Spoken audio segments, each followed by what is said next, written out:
37살 먹은 아들과 60대인 아버지가 집 좋은 전원주택에 살다가 37살 먹은 아들이 아버지를 살해했네요.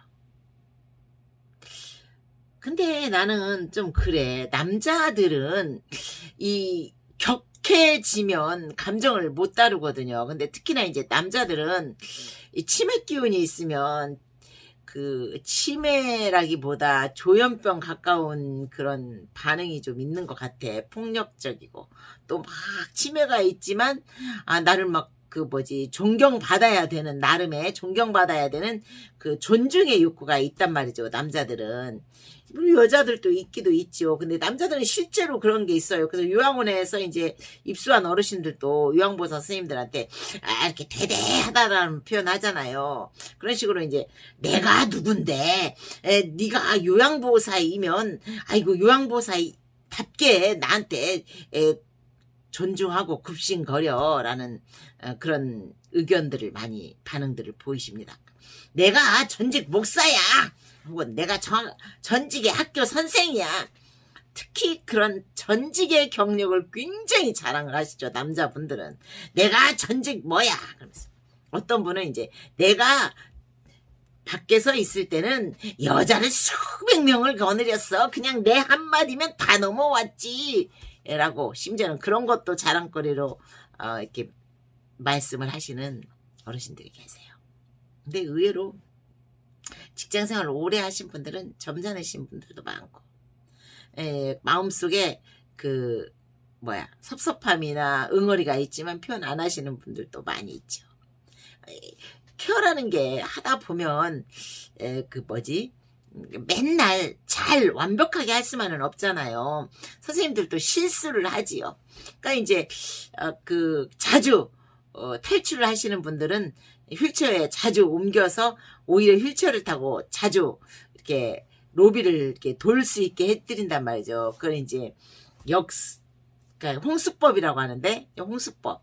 오히려 이제 그걸 계속 문제가 있는 행동을 오히려 하면서 그 문제에 대한 충족감을 느끼게 하는 거예요. 그래서 요양보호사 선생님들도 그런 문제 있는 어르신들은 자주 휠체어에 올려서 이제 안전바를 메고 움직이게 하시죠. 근데 이 과정에서 올렸다 내렸다 하다 보면 남자 어르신들이 이제 가벼우니까 또 그렇게 가능하죠. 무겁지는 않으니까. 무거운 남자 어르신을 요양보호사 선생님 혼자서 하기도 힘든데, 이제 그래도 이제 좀 가볍다라고 하면 이제 해서 옮겨 드린단 말이죠. 근데 그 과정에서 매번 내가 원하는 그 자세로 하진 않잖아요. 그러면 아이고 좀 이렇게 해보세요 라고 하고, 또 이제 요양보호사 선생님들 스트레스 막 있는데 올렸다 내렸다 하면 좀 이제 그 스트레스가 자기도 모르게 좀 가만히 계세요 라고 할 때도 있고 뭐 그러잖아요. 그러면 표현은 못하고 알았어요 라고 하시는 어르신들도 있고 그래. 근데 남자들은 대부분 그런 어르신들보다 감정이 격해. 그래서 요만한 것만 있어도 요따만하게 반응이 오는 경우가 있어요. 아니 지금 나한테 뭐라고 했어요? 라고 하면서 이제 말실수 하나 갖고 노인 학대로 엮으려고 하는 분들도 있고, 또 이제 본인이 실제로 이건 있었던 거예요. 본인이 이랬겠죠 아마. 내가 직접 겪었는데 그건 나한테만 했겠어? 다른 분한테도 했겠지. 그러니까 이제 이분이 뭐 하는 거예요? 베개를 침대 모서리로 탁 던졌어.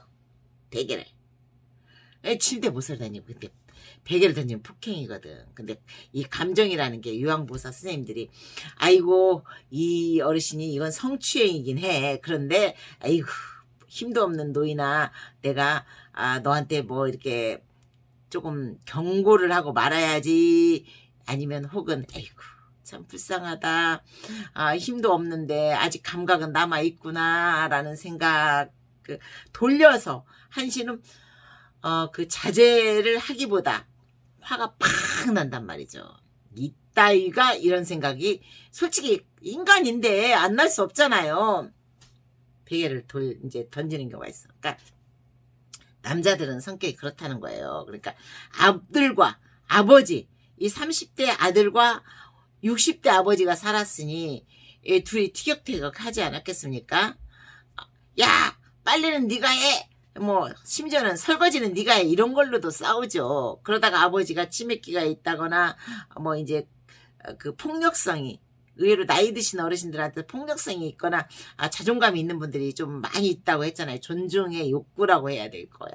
그러면 이제 야, 너 애비부기를 뭘로 봐, 이 새끼야. 내가 뭐 어쩌고 저쩌고 하다 보면 싸움이 나죠.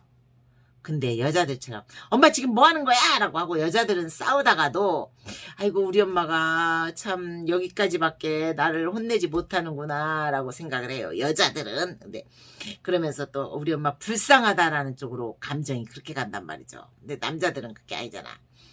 내가 집에서 놀고 있으니까 37살이니까 놀고 있으니까 이 아버지가 나를 진짜 우습게 보는군. 아버지는 아버지 입장으로 이 새끼야 놀면서 지도 별 볼 일 없는 새끼가 이 애비를 지금 허접 쓰레기로 보고 있구나 라고 하면서 이제 싸움이 나는 거야. 싸움이 나면 그 말로만 안 끝난다니까. 폭행이 왔다 갔다 하잖아요. 이 새끼가 그러면 이제 흉기를 들고 왔다 갔다 하는 경우가 상당히 많죠. 밝혀지지 않는 경우도 많고요. 남자들끼리 집에서 살게 하는 것은 또 특별한 보호가 필요해요. 그래서 이제 오늘 동사무소에 가니까 그 용지를 많이 또 복사하시는 분이 있더라고요.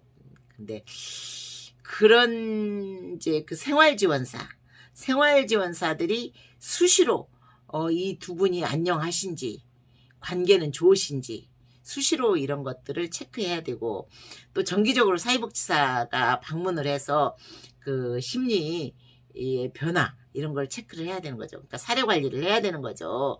사료 관리 없이 그냥 아이고 잘하시네요. 기관보다 시설보다 집에서 이렇게 부자가 같이 있는 게 훨씬 낫죠? 라고 무조건 긍정적으로 보다 보면 이런 사고가 날 수도 있는 거 아닌가 하는 생각이 들었어요. 특히나 이제 여자가 없는 아버지와 아들, 이 둘의 사이는 굉장히 조심해야 된다니까요. 언제 폭력이 나올지 모르고 마치 두 명의 친구가 같이 살면서 언제 싸울지 모르고 언제 원수가 될지 모르는 그런 사이하고 똑같아요. 그러니까 이놈이 내 아들이다. 내가 사랑을 줘야 될 아들이다 라는 생각보다 이분이 내 아버지다. 불쌍하다. 가련하다 라는 생각보다, 그러니까 여자들끼리 살 때는 그게 더 우선이지만 남자들끼리 살 때는 그게 아니라니까요. 그런 안타까움, 애정, 애증보다 애정이 요만큼 있는데 남자들은 안 그래요. 애정이 요만큼 있으면 애증은 요만큼 있고 분노는 더 커요. 그러니까 감정 컨트롤이 안 되지. 분노 컨트롤이. 남자들은 사고의 가능성이 항상 있는 것 같아. 오늘은 그 뉴스를 보고 깜짝 놀랐어요. 그래서 참 좋은 하루 되세요. 생각은 여러분이 언제나처럼 하시고요.